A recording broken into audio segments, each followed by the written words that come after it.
आपका बहुत बहुत स्वागत है आज के इस नए पॉडकास्ट पे। और मैं हूं आपकी होस्ट सिमरन।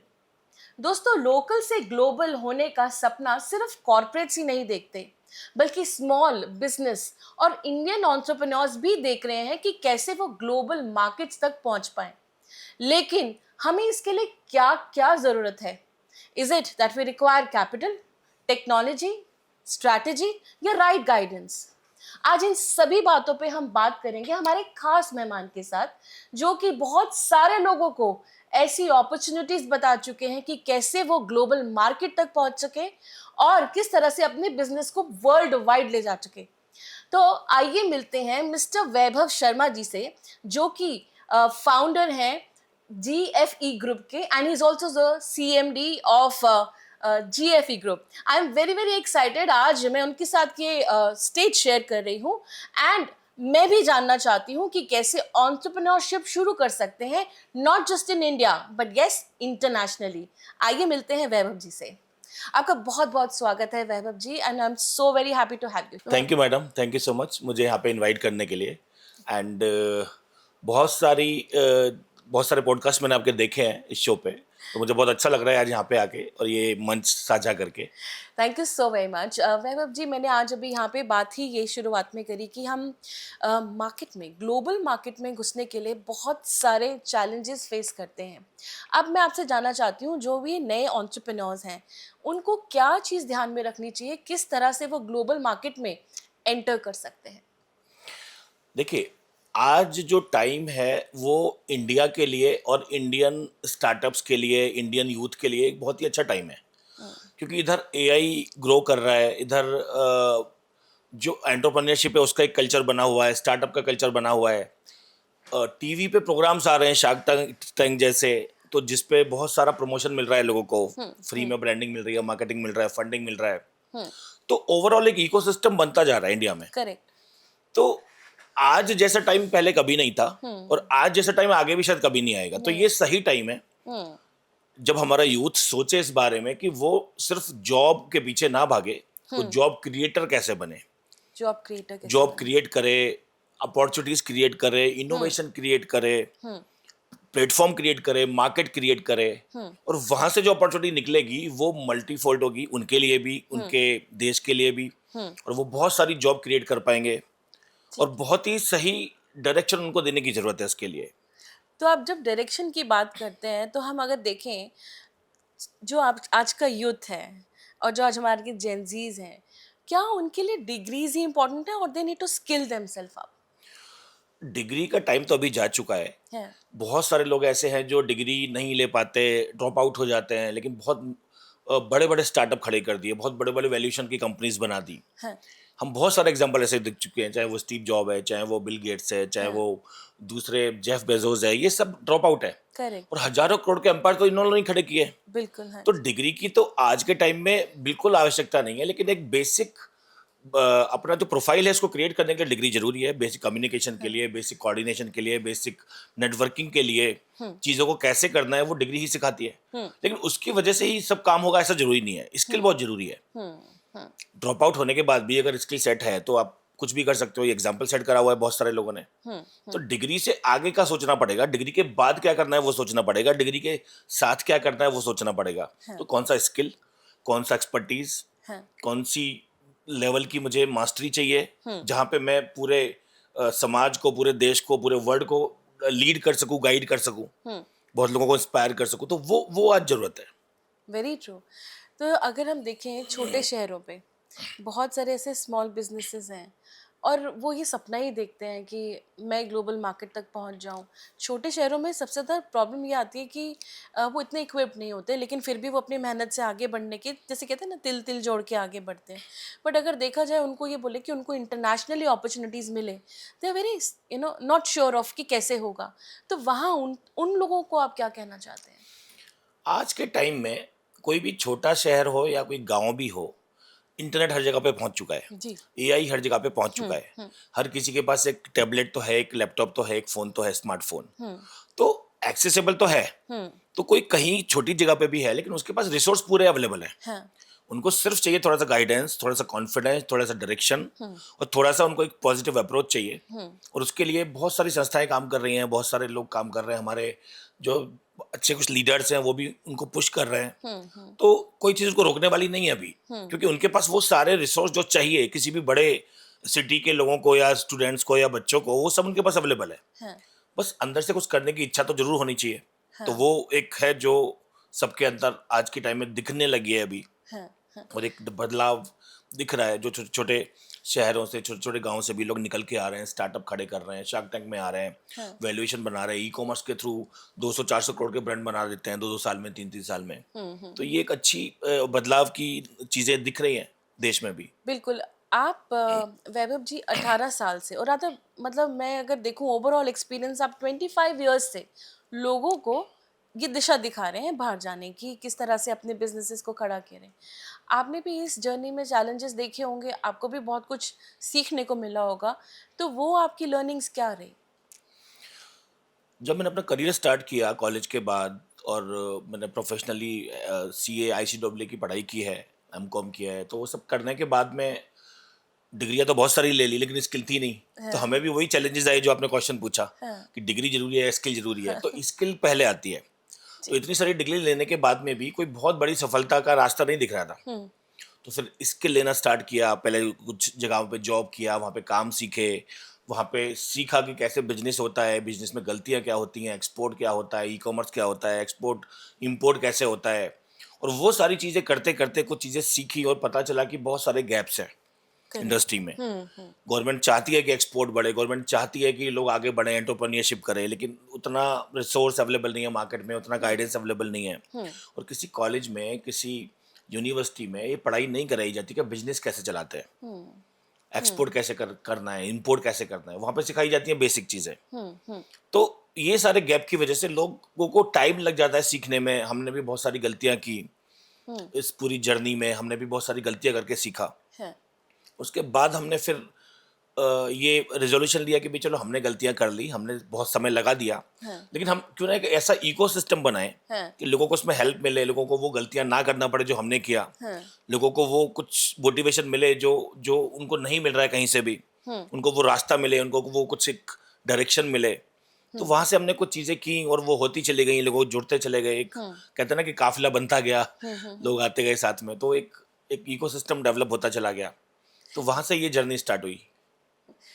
अगर मैं ये बात करूं कि आपने कहा कि हमने भी अपने आप को इक्विप किया, हमने चैलेंजेस देखे और हमने लोगों को फिर राह दिखाई, वो राह के क्या स्टेप्स रहे हैं आपके, कि क्या आपने शुरुआत में, क्या आप ऐसा, क्या मतलब उनको मार्गदर्शन देते हैं, how do you hold their hand, उनकी जर्नी में आप कैसे उनकी मदद करते मैंने कैसे किया, अगर उसकी बात है तो मैंने बहुत ज़्यादा ग्राउंड वर्क किया, बहुत सारे एक्सपो एग्जीबिशंस में जाना, लोगों से मिलना, नेटवर्क तैयार करना, इंडिया के बाहर भी जाना स्टार्ट किया कुछ सालों से। अभी तक मैं करीब 35+ कंट्रीज घूम चुका हूँ। हैं? Yes yes. तो वहाँ जाके उनकी कल्चर देखना, उन लोगों से मिलना, उनके साथ रहना, देखना वो कैसे बिजनेस करते हैं, हाँ। वो इंडिया से बिजनेस करते हैं तो उनकी क्या माइंडसेट होता है, इंडियन लोगों पे वो कितना ट्रस्ट करते हैं या इंडियन लोग उन पे कितना ट्रस्ट करते हैं, क्या डीलिंग होती है, क्या ट्रेडिंग होती है। तो ये सारी चीज़ें सीखी, बहुत सारी लैंग्वेजेस पे काम किया, सीखा, बेसिक लैंग्वेज बहुत सारी सीखी, वाह।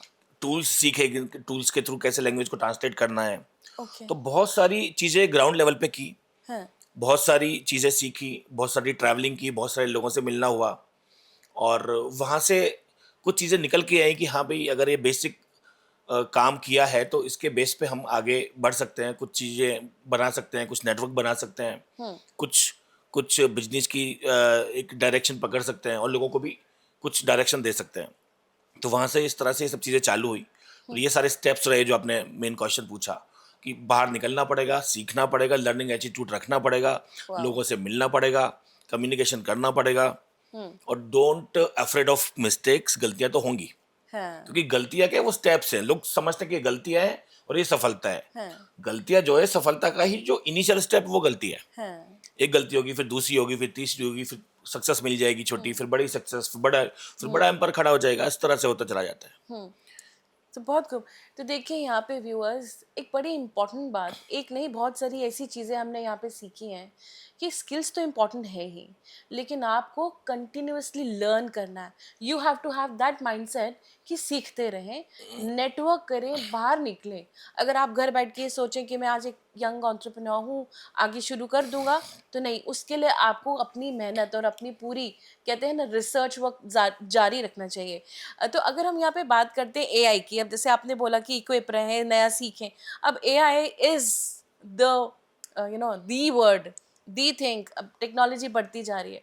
एआई को लोग एक तो एसेट तो देख ही रहे हैं, लेकिन फियर से भी कर रहे हैं कि शायद ये हमें कहीं ना कहीं डाइल्यूट भी कर देगा हमारे काम को.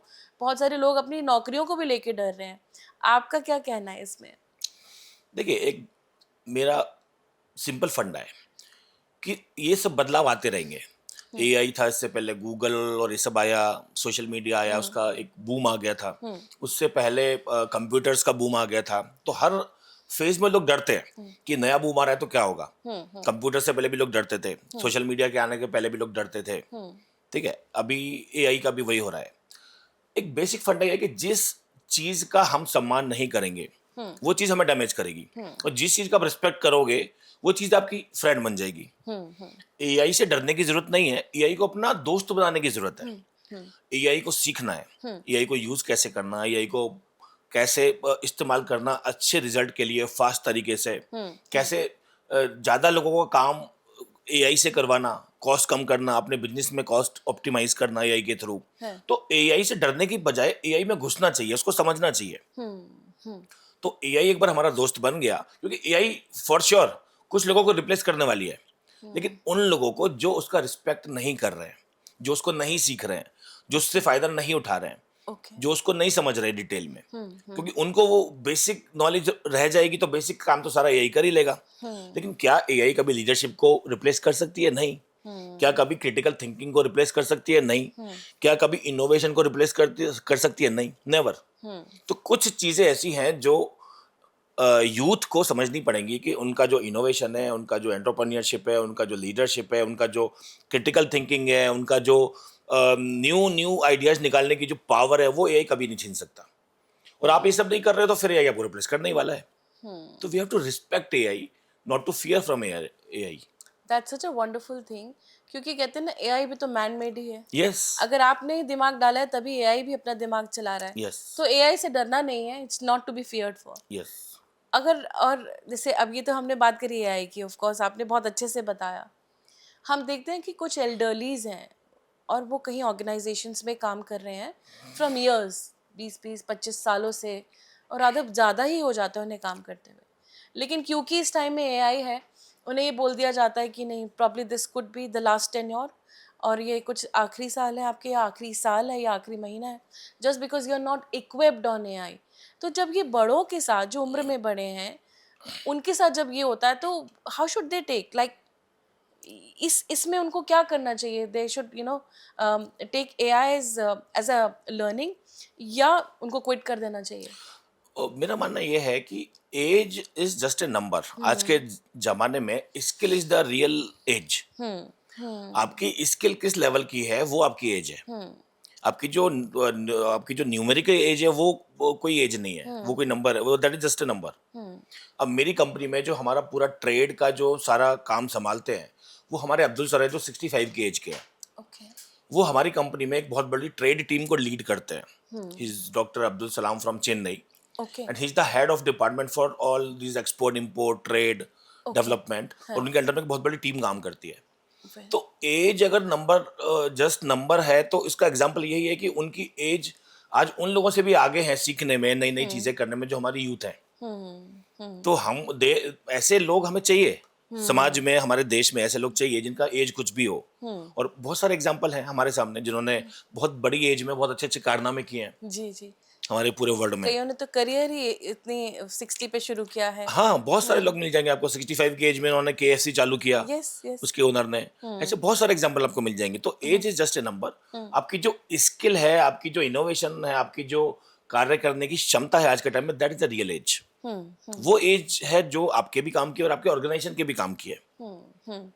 Correct correct. तो ये मेरा मानना है. बहुत ही अच्छी बात आपने कही। और ऑफ कोर्स जितने भी हमारे एल्डरलीज हैं, of course in the age of above 60 और तो कोई थ्रेट नहीं है एआई। आपको अपने आप को इक्विप करना है जैसे आप बचपन से ही करते आ रहे हैं। आज आप इतनी जर्नी में आगे बढ़ गए हैं just because you been learning so much. And the one thing that you said कि लर्निंग मोड ऑन ही रखना चाहिए, एज डज नॉट मैटर। अब एक्सपोर्ट पे अगर आते हैं मेन उस पे कि अगर देखा जाए जैसे छोटे आर्टिजन्स होते हैं, फार्मर्स होते हैं, अब वो ग्लोबली पहुंचना चाहते हैं, तो क्या उनके लिए ये एक्सपोर्ट का रास्ता खुला है फॉर देम, और अगर है तो वो कैसे? गवर्नमेंट ने एक बड़ा सुंदर सिस्टम बनाया हुआ है, फार्मर प्रोड्यूसर कंपनीज। हम्म। तो जो फार्मर्स हैं वो अपनी एक फार्मर कंपनी बना सकते हैं, उसके थ्रू वो अपना कोई भी बिजनेस बाहर ले जा सकते हैं, एक्सपोर्ट कर सकते हैं। हाँ। अब फॉर एग्जांपल एप्पल इंडिया में इंपोर्ट होता है, एप्पल की बहुत बड़ी फार्मिंग होती है इंडिया में। इंडिया वर्ल्ड का चौथा या पांचवा सबसे बड़ा एप्पल का प्रोड्यूसर कंट्री है। लेकिन एप्पल की कंजम्पशन इतनी ज़्यादा है इंडिया में कि वो शॉर्ट पड़ता है, उल्टा इंडिया को मंगाना पड़ता है बाहर से। तो एप्पल आता है ईरान से, एप्पल आता है चिली से, एप्पल आता है यूएस से, एप्पल आता है अफगानिस्तान से, ये सब जगह से मंगाना पड़ता है। तो वहाँ के जो फार्मर्स हैं वो भी तो कर रहे हैं, वो भी तो भेज रहे हैं माल। अब यहाँ के जो फार्मर्स हैं, सबसे बड़ा जो ग्रेप्स का एक्सपोर्टर है वो इंडिया है। सबसे बड़ा जो ऑनियन का एक्सपोर्टर है वर्ल्ड का वो इंडिया है। सबसे बड़ा जो बनाना का एक्सपोर्टर है, one of the biggest, that is India. तो इंडिया आज onion, banana, grapes and drumstick and mango, इन सब का बहुत बड़ा एक्सपोर्टर है। और ये सब फार्मर ही कर रहे हैं, या तो फार्मर कर रहे हैं या फार्मर से मंडियों से माल परचेस करके मर्चेंट एक्सपोर्टर्स कर रहे हैं। हमारी कोशिश ये होती है कि फार्मर्स ज़्यादा से ज़्यादा एक्सपोर्ट डायरेक्टली करें, वो मर्चेंट के थ्रू ना करें, तो डायरेक्ट सारा बेनिफिट उनको मिले। हम इतनी सारी न्यूज़ देखते हैं कि फार्मर को सही दाम नहीं मिल रहा, सही प्राइस नहीं मिल रहा, बेनिफिट नहीं मिल रहे। अगर वो डायरेक्टली आते हैं एक्सपोर्ट में ज़्यादा से ज़्यादा, तो उसका फायदा उनको डायरेक्टली मिलेगा। तो फार्मर भी कर सकता है, कोई भी छोटा व्यापारी भी कर सकता है। प्रोसेस है, जिसने ये प्रोसेस फॉलो कर लिया कि भाई ये मेरी कंपनी है, ये मेरे डॉक्यूमेंट्स हैं, ये मेरा प्रोसीजर है, ये मेरी नॉलेज है, इस तरह से होगा, जो सामने वाले से टर्म्स क्या करनी है, किस तरह से बात करनी है, वो सारी बेसिक चीज़ें सीखने के बाद में कोई भी उस प्रोसेस को फॉलो करके कर सकता है। ओके। क्योंकि बहुत बड़ा इंडिया आज एक्सपोर्टर है ये सब चीज़ों का, जो फार्मर प्रोड्यूस कर रहे हैं। तो फार्मर का तो हक बनता है पहले एक्सपोर्ट करने का। जी। तो आपने internationally of course you are sending people across borders कि वो अपने बिजनेसेस को आगे बढ़ा पाए। आपके हिसाब से इस समय कौन सी वो कंट्रीज़ हैं जहाँ पे it is the right time कि आप पहुँचे और आपका बिजनेस चढ़ती कला पे होगा? देखिए, पहले तो पूरा वर्ल्ड में इंडिया का डिमांड बहुत ज़्यादा है। अब इंडिया का जो राइस है, बासमती राइस, वो 150 कंट्री में एक्सपोर्ट होता है। और इंडिया बासमती राइस का सबसे बड़ा एक्सपोर्टर है। तो बासमती राइस हर कंट्री में खाया जाता है, क्योंकि बिरयानी खाते हैं लोग, नॉनवेज खाने वाले लोग बिरयानी खाते हैं, चिकन बिरयानी और उस सब में यूज होता है, और बहुत सारी डिश उससे बनती है, वो वेज में भी यूज होता है। तो ऐसा कोई कंट्री नहीं होगा जहाँ पे ये डिशेस नहीं खाई जाती हो, तो राइस हर कंट्री में चाहिए। अब वो सब के लिए जितने भी कंट्रीज हैं, स्पेशली सारे मिडिल ईस्ट और गल्फ कंट्रीज, वहाँ पे बहुत बड़ी मात्रा में इसका एक्सपोर्ट होता है।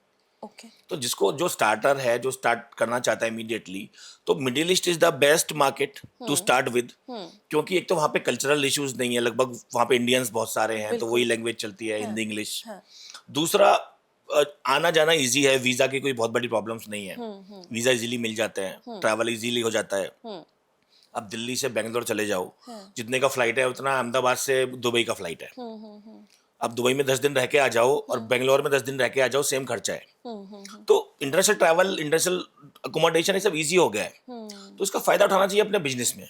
हम जाएं, एक्सप्लोर करें, वहाँ पे मिलें बायर्स को, मार्केट में मिलें, सुपर मार्केट में जाके मिलें, उनके परचेज मैनेजर्स को मिलें, उनसे जाके नेटवर्क बनाएं, अपना डील करें। तो ये सब चीज़ें पॉसिबल है। तो आसपास के कंट्री से टारगेट करना चाहिए, पहले स्टार्ट करना चाहिए। और फिर एक बार जब आपका नेटवर्क बनना स्टार्ट होता है, तो फिर तो कहीं से भी आपको ऑर्डर आएंगे, कहीं से भी डील्स आएंगी। तो फिर तो कोई भी कंट्री से आपको आने लगता है, मिडिल ईस्ट से भी आएगा, फिर आपको साउथ ईस्ट एशिया से भी आएगा, फिर लैटिन अमेरिका से भी आएगा।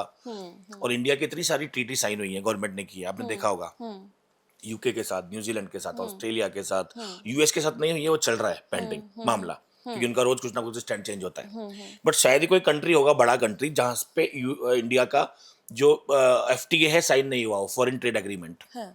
तो इंडिया ये सारे फॉरेन ट्रेड एग्रीमेंट कर किसके लिए रहा है? क्या ये प्रधानमंत्री को एक्सपोर्ट करना है? नहीं ना, ये तो एक्सपोर्ट हम लोग को नहीं करना है, किसान ने करना है, यहाँ के जो स्टार्टअप्स हैं उन्होंने करना है, यहाँ के जो एंटरप्रेन्योर्स हैं उन्होंने करना है, यहाँ का जो एमएसएमई है उसने करना है। तो उसके लिए सब किया जा रहा है। सो अगर अभी का सिनेरियो देखा जाए, जो भी हाल फिलहाल में जो दुबई के साथ हुआ, मिडिल ईस्ट कंट्रीज़ में जो भी चल रहा है, जो सिनेरियो आप जानते ही हैं, तो उसमें क्या अभी भी वो सही समय है इन्वेस्ट करने का वहाँ पे?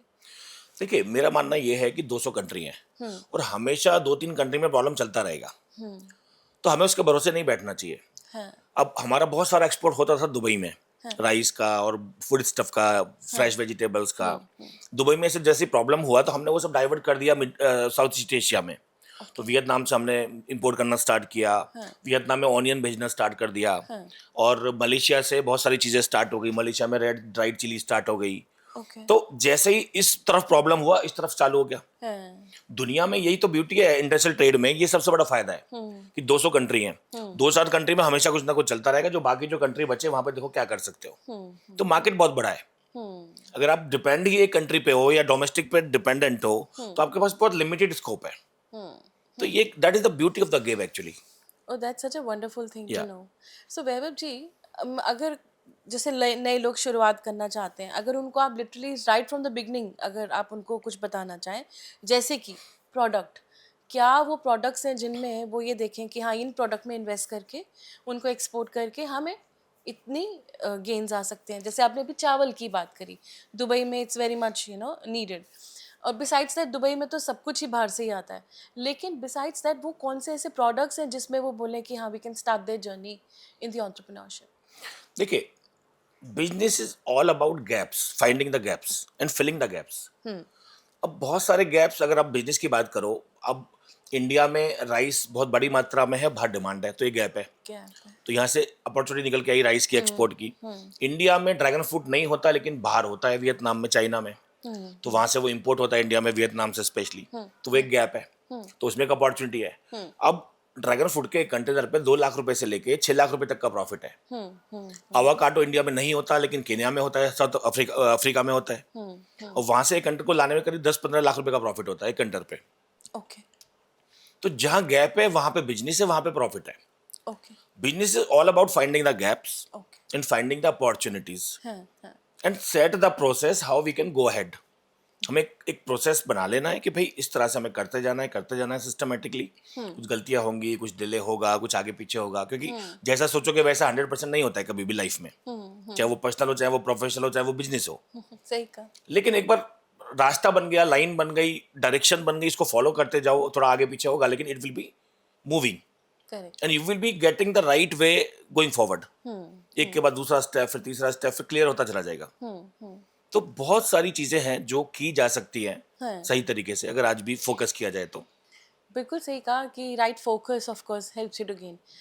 आपने भी चाइना का नाम लिया, जी। और ऑफ कोर्स मेरे दिमाग में यही आ रहा है कि चाइना, अगर हम उसकी अभी पोजीशन देखें तो हमसे 50 साल आगे ही है। They are doing their bestest. और अब हमारी जो स्ट्रैटेजी यही है, जैसे हमारे प्रधानमंत्री भी कहते हैं कि हम लोकल की बात करें, लोकल से ग्लोबल तो जाना है लेकिन मेड इन इंडिया हो, और हम इंडिया को एक ऐसा हब जहाँ पे मैन्युफैक्चरिंग यूनिट बनाना चाहते हैं। तो आपको लगता है कि क्या हम उस राह पे चल चुके हैं? आपको लगता है कि we can match what China is doing? जी, हम उस राह पे चल भी चुके हैं और उस राह पे बहुत आगे पहुंच गए हैं। चाइना का जो ग्रोथ रेट है पिछले 3-4 सालों से, वो इंडिया से कम चल रहा है। आज आप डेटा उठा के देखेंगे एज ऑन टुडे, तो India is the highest growth making country in the world. उसके बाद चाइना है, उसके बाद ब्राजील है, उसके बाद इंडोनेशिया है, उसके बाद दूसरे कंट्रीज हैं, बट इंडिया नंबर 1 पे है। तो इंडिया का ग्रोथ ज्यादा है, इंडिया पीछे है नो डाउट, क्योंकि जो रिफॉर्म चाहिए थे कुछ समय पहले वो नहीं हुए, लेकिन अभी हो रहे हैं। तो वो लेवल पकड़ने में टाइम लगेगा नो डाउट, 10-20 साल लग जाएंगे, लेकिन डायरेक्शन सही है, अभी स्पीड सही है। तो स्पीड और डायरेक्शन अगर सही है तो हम बाकी जो स्टेप है, अपना जो इकोसिस्टम है, अपना जो यूथ है, अपना जो कल्चर है, अपना जो एंटरप्रेन्योरशिप सिस्टम है, अपना जो बाकी सारी जो शिपिंग लॉजिस्टिक्स है, जो इंफ्रास्ट्रक्चर है, अगर वो ठीक कर लिया जाए टाइमली तो हम बहुत आगे निकलने वाले हैं। आने वाले 20 साल 25 साल में India will be the number 1 for sure. कुछ चीजें हैं जहाँ पे लैकिंग है, कुछ चीजें जिस पे काम चल रहा है, जो मैंने आपको बताया, infrastructure and all that, but we are on the right direction, we are on the right pace, right speed we have obtained already. That's So that's that is what I think. अभी अगर हम India को देख रहे हैं इस position पे, हमने बात करी we are working so hard, 10 सालों के बाद आप इंडिया को कहाँ देख रहे हैं कि कहाँ जाने वाला है? 25 साल तक तो आपने वो कर दिया, let's say 10 years from now where is the industry of business going? देखिए, ओवरऑल इंडिया मुझे बहुत अच्छी डायरेक्शन दिख रही है अपने देश के लिए। हाइड्रोजन ट्रेन चल रही है, तो ग्रीन हाइड्रोजन में हम लोग लीड कर रहे हैं। सेमीकंडक्टर्स के प्लांट लग रहे हैं साउथ में भी और गुजरात में भी, तो हम सेमीकंडक्टर में बहुत पीछे थे, और एक्चुअली बहुत सारे कंट्री पीछे हैं, 2-3 कंट्री ही हैं जो सेमीकंडक्टर में आ गए हैं, तो इंडिया टॉप 5 में आ गया है। प्राइवेट अपने जो सैटेलाइट है वो भेजने की पावर 2 या 3 कंट्री के पास थी, इंडिया टॉप 3 में आ गया है अभी। ठीक है, एआई में इंडिया टॉप 5 में चल रहा है अभी। तो जितने भी इनिशिएटिव हैं जो आगे वर्ल्ड में आने वाली चीजों के बारे में है, उसमें इंडिया कहीं ना कहीं पे अपने आप को एक अच्छी पोजीशन पे प्लेस करे हुए है। India is not leading, number 1 पे नहीं है, लेकिन टॉप 3 में, टॉप 5 में हर चीज में है। दुनिया में 200 कंट्री अगर है और इंडिया टॉप 3 में, टॉप 5 में है, तो we are leading, we are on the right direction. तो ये मेरा परसेप्शन है, और आने वाले समय में इंडिया एक अच्छा तरफ जाने वाला है, और इंडिया का यूथ उसको ले जाने वाला है। ओके तो अगर हम बात करें, आप कह रहे हैं कि राइट डायरेक्शन में जा रहा है, यूथ को भी हम कनेक्ट करें। अगर हम ट्रेडिशनल बिजनेस टेक्नोलॉजी की बात करें और एआई को हम इन्हें कनेक्ट करें, तो ग्लोबल कंपटीशन में क्या हम टिक सकते हैं? एआई का जो रोल है वो ये है कि हम अपनी कॉस्ट को कैसे ऑप्टिमाइज करें, क्वालिटी को कैसे इम्प्रूव करें, हाँ, और डिलीवरी को कैसे टाइमली करें। हाँ, मतलब मैं इसको बोलता हूँ QCD हाँ, formula, okay, quality, cost and delivery. Hmm, और ये तीनों ही फैक्टर्स में एआई का बहुत बड़ा रोल है। ओके, ऑटोमेशन में, इंडस्ट्री कॉस्ट ऑप्टिमाइजेशन में, हाँ, हाँ, इंडस्ट्री लॉजिस्टिक्स चेन में, हाँ, तो चीजें उतने अच्छे से की जा सकती हैं एआई के थ्रू। और इंडिया को उसका बहुत बड़ा फायदा क्यों मिलेगा? क्योंकि इंडिया का जो यूथ है वो एआई रेडी है। अब एआई रेडी क्यों है?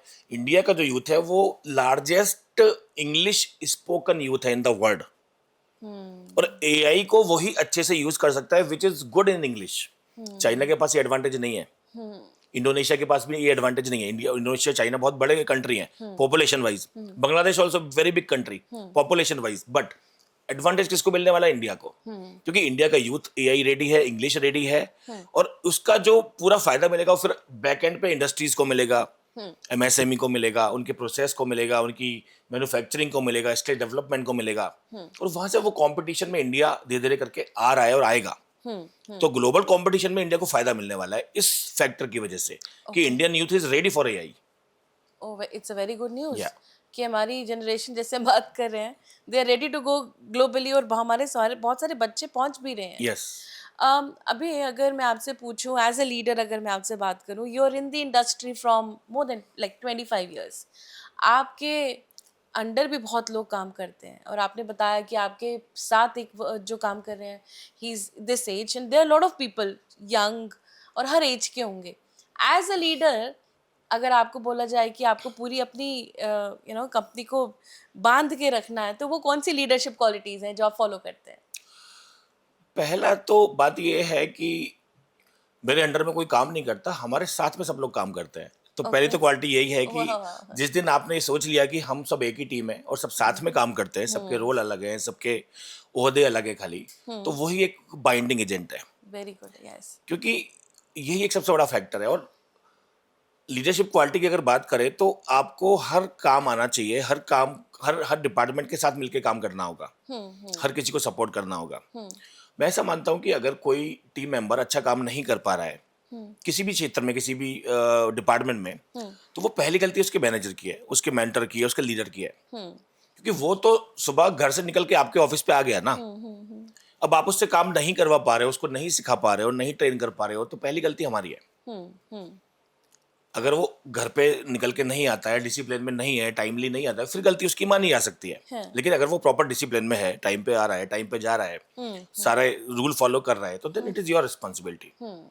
तो लीडरशिप में यही है 2-3 चीजें कि एक तो साथ में काम कर रहे हैं, पूरी एक ही टीम है, वन टीम वन विजन, और अगर वो आपके साथ है, खड़ा हुआ है, तो आप उसको ट्रेन करो। देखो कहाँ गैप आ रहा है। या तो उसको मोटिवेशन नहीं है काम करने का, या तो उसको तरीका नहीं पता, या तो उसको प्रोसेस नहीं पता है। और ये अगर हो गया, और उसकी ग्रोथ का ध्यान रखो।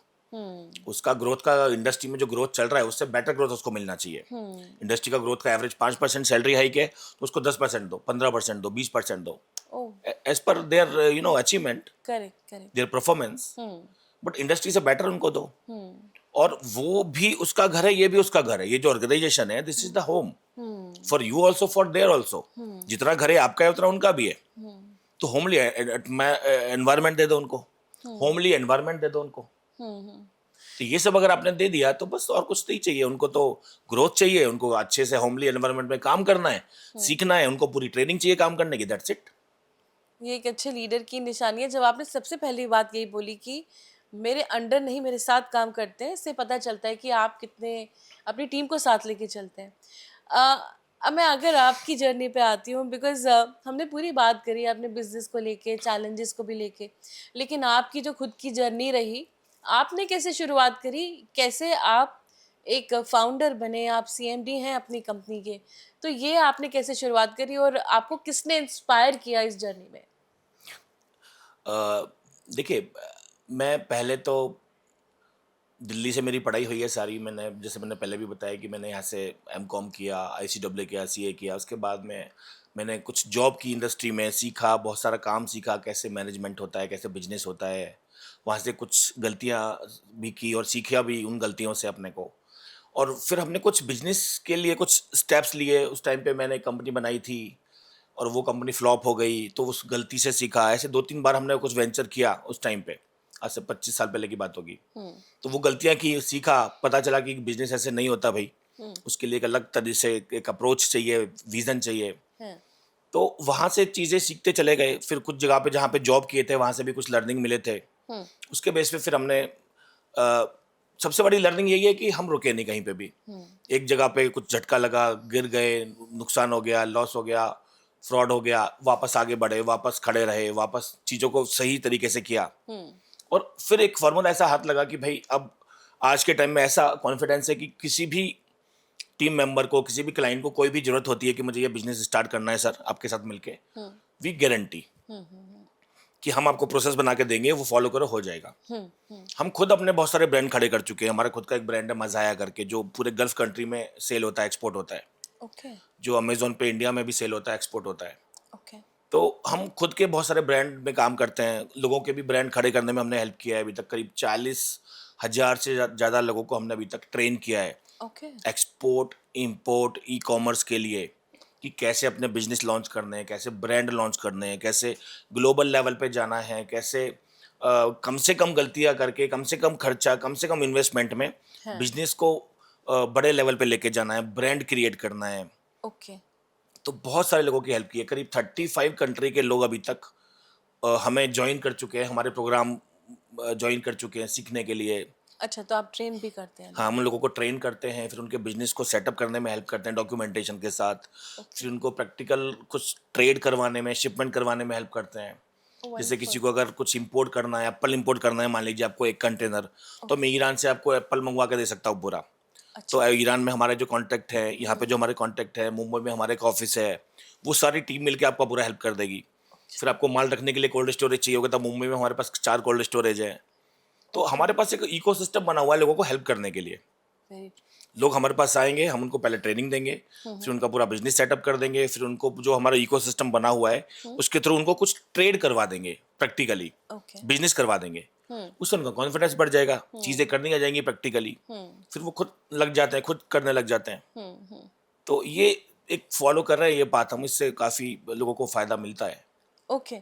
सो यहाँ पे अभी हमने सुना कि कैसे वैभव जी ने अपनी जर्नी शुरू करी, लेकिन यहाँ पे एक बहुत खास बात है सबके लिए कि अगर आप अपनी जर्नी शुरू करना चाहते हैं, तो यहाँ पे उन्होंने ये भी बताया कि कितने छोटे से छोटे अमाउंट में किस तरह की गाइडेंस आपको मिलनी चाहिए। Everything is possible under mister Vaibhav Sharma. I am so very happy कि आप यहाँ पे आज आए हैं और आप ये सारी बातें साझा कर रहे हैं।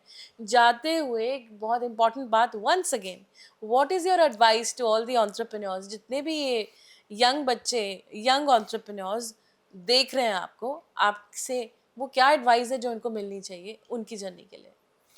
देखिए, मैं 2-3 चीज़ें कहूँगा कि एक तो जो भी नई चीज़ें आ रही हैं, उनसे डरो मत, उनको एडॉप्ट करो, उनसे सीखो। एआई आ रहा है, एआई को अपना फ्रेंड बना लो। उसको सीखो कि कैसे उसको यूज़ करना है, बेटर तरीके से। आने वाले टाइम में बहुत सारे चैलेंजेस आने वाले हैं इंडिया में भी। तो अगर आप उन चैलेंजेस को फेस करना चाहते हो तो आपको तैयार होना पड़ेगा, मार्केट में निकलना पड़ेगा, लोगों से मिलना पड़ेगा, कम्युनिकेशन ठीक करो अपना, इंग्लिश ठीक करो अपनी बेसिक, एआई ठीक करो अपना, एआई का जो नॉलेज है वो ठीक करो।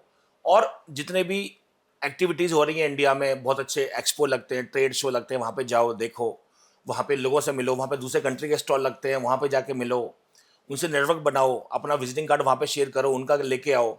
ये जो लर्निंग है किसी कॉलेज में, यूनिवर्सिटी में नहीं मिलेगी आपको।